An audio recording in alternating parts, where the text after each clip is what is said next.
हाय दोस्तों, स्वागत है आपका फिर से हमारे एक न्यू लेक्चर में। तो आज के इस लेक्चर में हम स्टडी करने वाले हैं डायबिटीज़, जिसे हम शुगर की बीमारी भी बोलते हैं।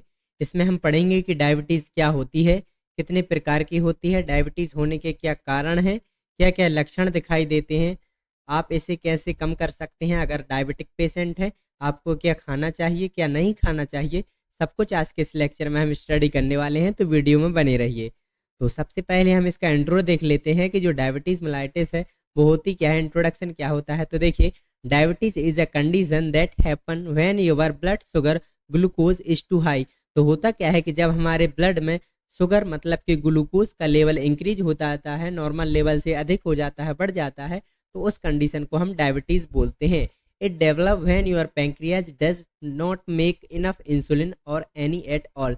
तो होता क्या है कि जो हमारी बॉडी में जो ऑर्गन है उनमें से जो हमारा पैंक्रियाज है, पैंक्रियाज में प्रेजेंट होती हैं बीटा सेल्स, जिनसे इंसुलिन का प्रोडक्शन होता है। बट क्या हुआ कि अगर पैंक्रियाज में कोई इफेक्ट आ जाता है और वो इंसुलिन का प्रोडक्शन नहीं कर पाता है, तो इंसुलिन की जैसे ही हमारी बॉडी में कमी होती है, और कमी होने से क्या होता है कि हमारे ब्लड में ग्लूकोज का लेवल इंक्रीज हो जाता है, जिस कंडीशन में हमें डायबिटीज़ हो जाती है।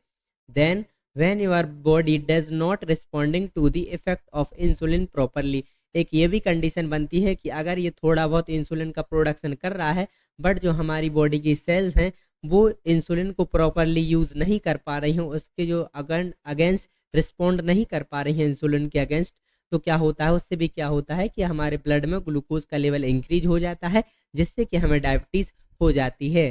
Diabetes affect people of all age. तो डायबिटीज़ एक ऐसी डिसीज है होती है जो किसी भी एज में हो सकती है, चिल्ड्रन एज में भी हो सकती है, अडल्ट को भी हो सकती है, देन ओल्ड एज पर्सन को भी ये अफेक्ट कर सकती है।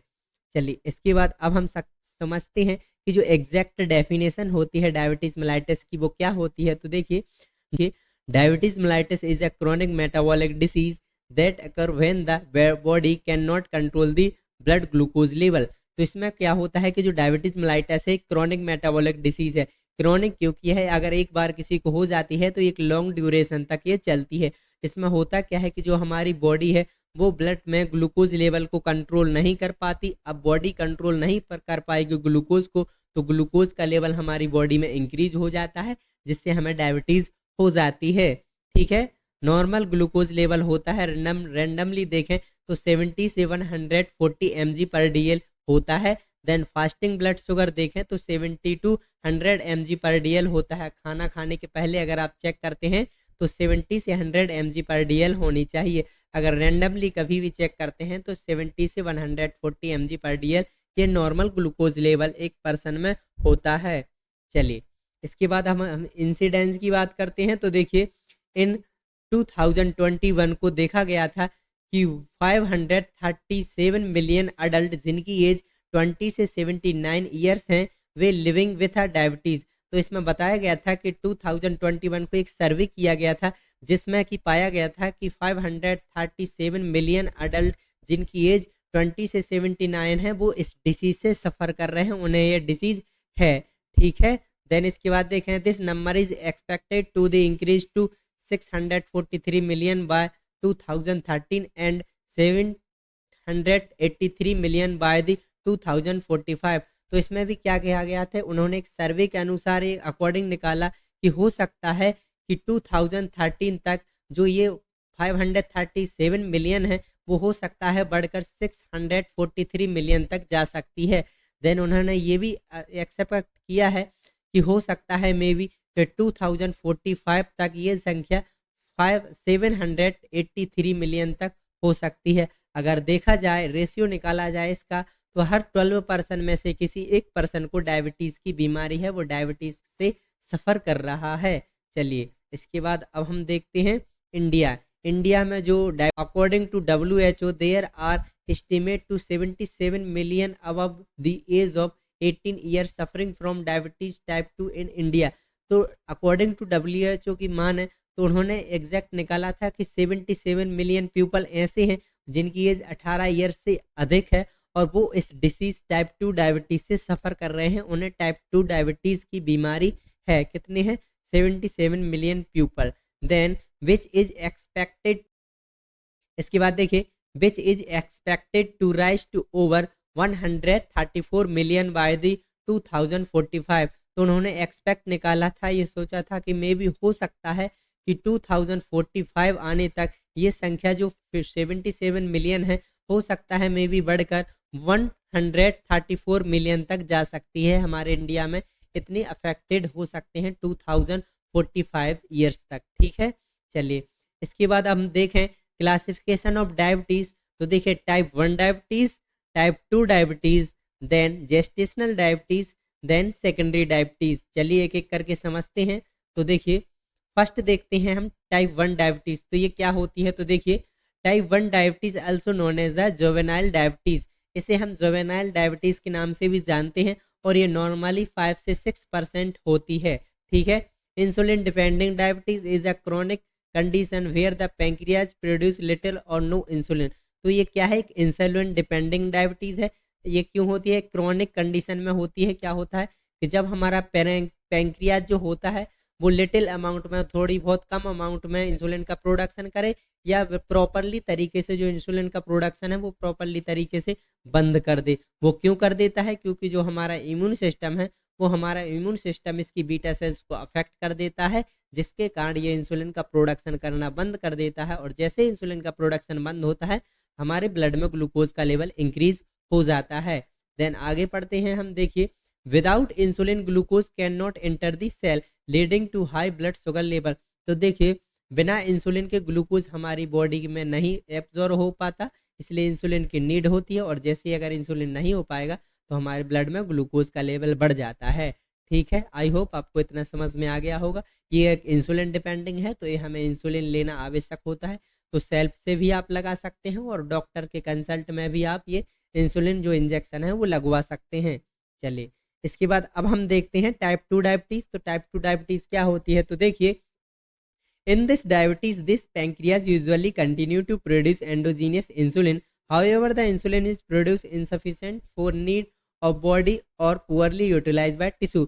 तो इसमें ये कहा गया है कि जो पैंक्रियाज है वो कंटिन्यू है, वो इंसुलिन का प्रोडक्शन कर रहा है, लगातार इंसुलिन का प्रोडक्शन कर रहा है, या थोड़ी बहुत कर रहा है, लेकिन ये प्रॉपरली तरीके से बंद नहीं करता है। इसमें इस कंडीशन में जो हमारा पैंक्रियाज है वो वर्क करता है, इंसुलिन का प्रोडक्शन करता है, बट जो हमारी बॉडी की सेल्स हैं वो इंसुलिन को प्रॉपर तरीके से यूटिलाइज नहीं कर पाती हैं। ठीक है, यूटिलाइज नहीं कर पाती हैं, उसे वर्क में नहीं ला पाती हैं, जिसके कारण भी क्या होता है कि हमारी बॉडी में ग्लूकोज का लेवल बढ़ जाता है। और जैसे ही ग्लूकोज का लेवल हमारी बॉडी में बढ़ जाता है तो हमें टाइप 2 डायबिटीज हो जाती है इस कंडीशन में। ठीक है, देखा जाए तो type 2 diabetes account more than 90 to 95% of all type 2 diabetes. तो देखिए कहा गया है कि 90 से 95% टाइप 2 डायबिटीज हमें देखने को मिलती है। ठीक है, it mostly occur in people over the age of 35 year. क्या हुआ है कि जिनकी एज 35 से अधिक है उनको टाइप 2 डायबिटीज होने के बहुत ज़्यादा चांसेस होते हैं, और उन्हें बहुत ज़्यादा टाइप 2 डायबिटीज होती है जिनकी एज 35 ईयर से अबव होती है। ठीक है, आई होप आपको ये समझ में आ गया होगा। इसके बाद हम समझते हैं जेस्टेशनल डायबिटीज। तो देखिए a women who have not diabetes before pregnancy. Women क्या होती है, अगर प्रेगनेंसी के पहले उसे किसी भी तरह की डायबिटीज या कोई भी डायबिटीज का सिम्टम शो नहीं होता, but during pregnancy hyperglycaemia develop because of secretion of placenta hormone which cause insulin resistance. तो क्या होता है, जब वुमेन प्रेगनेंसी ड्यूरिंग टाइम में चलती है, तो प्रेगनेंसी के टाइम पर चलते हुए क्या होता है कि उनकी बॉडी में हाइपरग्लाइसेमिया हो जाता है, मतलब ग्लूकोज का लेवल इंक्रीज हो जाता है। वो क्यों हो जाता है? देखिए क्योंकि प्लेसेंटा हार्मोन क्या होते हैं, सीक्रेशन होने लगता है प्लेसेंटा हार्मोन का, जिसके कारण उनकी बॉडी में ग्लूकोज का लेवल इंक्रीज हो जाता है ड्यूरिंग प्रेगनेंसी के टाइम पर। और जैसे ही आफ्टर बर्थ बेबी का बर्थ हो जाता है तो जो ग्लूकोज है वो मेंटेन हो जाता है। ठीक है, तो ये कहलाता है हमारा जेस्टेशनल डायबिटीज। चलिए इसके बाद अब हम समझते हैं फोर्थ सेकेंडरी डायबिटीज। तो देखिए this diabetes develop in people due to medical condition of treatment और medical condition that cause abnormal blood glucose level. तो इसमें ये कहा गया है कि जो पर्सन कंटिन्यू ट्रीटमेंट कर ले रहे हैं या कंटिन्यू मेडिकेशन का यूज करते हैं, तो मेडिकेशन भी क्या करती है, कहीं ना कहीं हमारी बॉडी को अफेक्ट करती है, और मेडिकेशन का ज़्यादा यूज करने से भी हमारे ब्लड में ग्लूकोज का लेवल इंक्रीज हो जाता है और हमें सेकेंडरी डायबिटीज़ हो जाती है। एक सेकेंडरी डायबिटीज़ है, ये मेडिकेशन के कारण होती है या कोई भी पैंक्रियाज में अगर डिफेक्ट होता है तो भी ये होती है। तो ये है हमारी सेकेंडरी डायबिटीज़। ठीक है, इसके बाद अब हम समझते हैं एटियोलॉजी कि जो डायबिटीज़ है वो किस किस कंडीशन में हो सकती है। तो देखिए, पैंक्रियाटिक डिसऑर्डर, अगर हमारे पैंक्रियाज में कोई भी क्या है इन्फ्लामेशन है, अगर पैंक्रियाटमी करवाई है, पैंक्रियाज को रिमूव करवा लिया है, तो कहीं ना कहीं हमारे ब्लड में इंसुलिन का लेवल बहुत कम हो जाता है, और जैसे ही इंसुलिन का लेवल कम होगा तो हमारे ब्लड में ग्लूकोज का लेवल इंक्रीज हो जाएगा और हमें ग्लाइसेमिया, हाइपर ग्लाइसेमिया होगा और हमें डायबिटीज़ हो जाएगी। देन डाइट कॉजेस ऐसे कर सकते हैं, अगर आप बहुत ज़्यादा फैटी खाना खाते हैं, ऑयली खाना खाते हैं, और जिसमें शुगर की मात्रा ज़्यादा होती है, ग्लूकोज की मात्रा ज़्यादा होती है, अगर ऐसा फूड लेते हैं तो उससे भी क्या होता है, चांसेस होते हैं ग्लूकोज लेवल इंक्रीज होने के।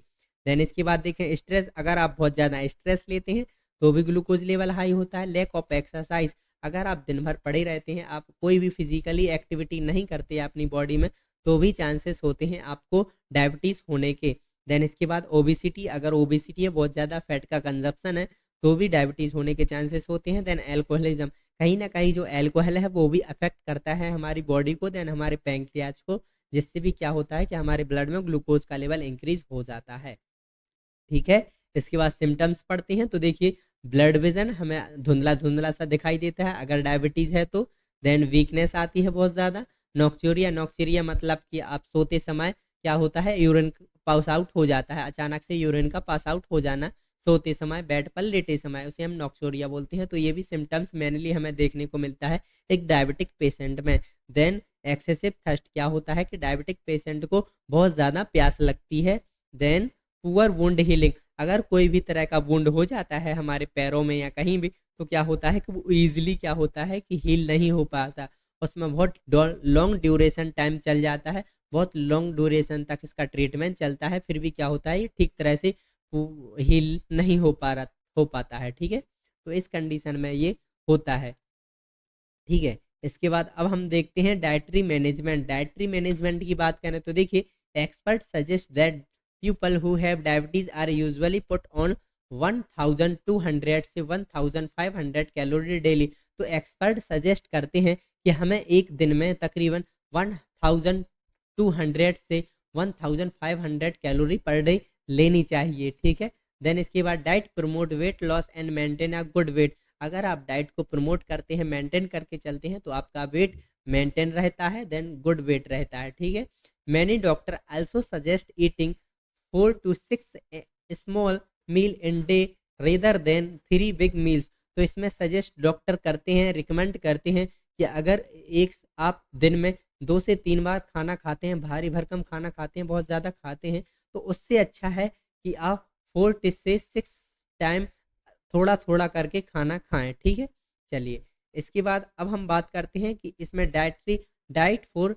डायबिटिक पेशेंट, एक डायबिटिक पेशेंट है तो उसे क्या क्या खाना चाहिए। तो देखिए, ग्रीन लेफी वेजिटेबल, तो क्या होता है, जितनी भी हरी सब्जियां होती हैं वो एक डायबिटिक पेशेंट खा सकता है। देन होल ग्रेन्स, जो भी होल ग्रेन्स होते हैं जैसे कि ब्राउन राइस, ओट्स, मक्का, तो ये सब क्या कर सकते हैं, खा सकते हैं, कौन, डायबिटिक पेशेंट आसानी से खा सकता है। देन चिकन, चिकन भी खा सकता है। देन फिश भी बहुत प्रोटीन होती है फिश में, तो वो भी प्रोटीन के लिए हम फिश खा सकते हैं और चिकन भी खा सकते हैं एक डायबिटिक पेशेंट। ठीक है, नट्स और सीड, जो भी नट्स होते हैं, काजू बादाम किशमिश, ये सब कुछ डायबिटिक पेशेंट खा सकता है। देन फ्रूट, जो भी फ्रूट्स होते हैं वो भी डायबिटिक पेशेंट आसानी से खा सकता है। देन इसके बाद हम बात करते हैं कट्स, जो दही होता है वो भी डायबिटिक पेशेंट खा सकता है। मिल्क, देन बीन्स, जो भी दालें होती हैं जितनी भी प्रकार की, मूंग दाल, अरहर, ठीक है, ये सब कुछ खा सकते हैं। इसके बाद हम ब्रेकफास्ट की बात करें कि ब्रेकफास्ट, चलिए ब्रेकफास्ट में आप ले सकते हैं उपमा, जिसमें कैलोरी यहाँ पर मैंने मेंशन की है, आप ले सकते हैं मसाला ओट्स, देन आप टमाटो चटनी भी ले सकते हैं, और भी जो ब्रेकफास्ट है आप ले सकते हैं। इसके बाद हम लंच की बात करें तो आप ब्राउन राइस ले सकते हैं, मूंग दाल ले सकते हैं, करेला भी ले सकते हैं, रायता भी आप पी सकते हैं। देन लौ क्या होते हैं, जो हमारा मिल्क होता है, सॉरी यहाँ पर क्या है, मिल्क है। देन लौकी की सब्जी भी आप ले सकते हैं। इसके बाद आप चपाती खा सकते हैं। देन पापड़ भी आप लंच के टाइम पर ले सकते हैं। इसके बाद इवनिंग डाइट में आप बहुत सारे फल फ्रूट ले सकते हैं। देन इसके बाद डिनर की बात करें तो डिनर में आप पनीर पराठा खा सकते हैं, बाजरे की रोटी ले सकते हैं, पालक दाल, सलाद, चिकन। ठीक है, इसके बाद अब हम बात करते हैं टाइप 1 डायबिटीज़ का जो मैनेजमेंट होता है वो क्या होता है। तो देखिए टाइप 1 डायबिटीज़ होती है तो उसमें हमें इंसुलिन लेना पड़ता है क्योंकि यह इंसुलिन डिपेंडिंग होती है। तो देखिए रैपिड एक्टिंग इंसुलिन जिसमें आप लिस्प्रो ले सकते हैं, शॉर्ट एक्टिंग इंसुलिन जिसमें रेगुलर इंसुलिन होता है, इंटरमीडिएट एक्टिंग इंसुलिन जिसमें NPH insulin, and long acting insulin जिसमें कि ग्लारिक्सिन डिटरमिर इंसुलिन ले सकते हैं, डिटरमिर। ठीक है, इसके बाद हम बात करते हैं टाइप 2 डायबिटीज़। अगर आपको टाइप 2 डायबिटीज़ है तो उसका आप क्या कर सकते हैं, डाइट के द्वारा मैनेजमेंट कर सकते हैं, बट आप कुछ मेडिसिन भी यूज कर सकते हैं जैसे कि मेट। इसमें अगर आपको टाइप 2 डायबिटीज़ है तो आप डाइट मैनेजमेंट करके भी जो ग्लूकोज लेवल है उसको कंट्रोल कर सकते हैं, डायबिटीज़ को कंट्रोल कर सकते हैं। और यहाँ पर कुछ मैंने मेडिसिन मेंशन की हुई हैं तो आप वो भी ले सकते हैं जैसे मेट्रोफिन, सल्फोना ल्यूरेसिस। तो आप कुछ ये मेडिसिन भी ले सकते हैं। तो thank you for watching my video. अगर आपको वीडियो पसंद आए तो हमारे चैनल को लाइक एंड सब्सक्राइब जरूर करें। Thank you.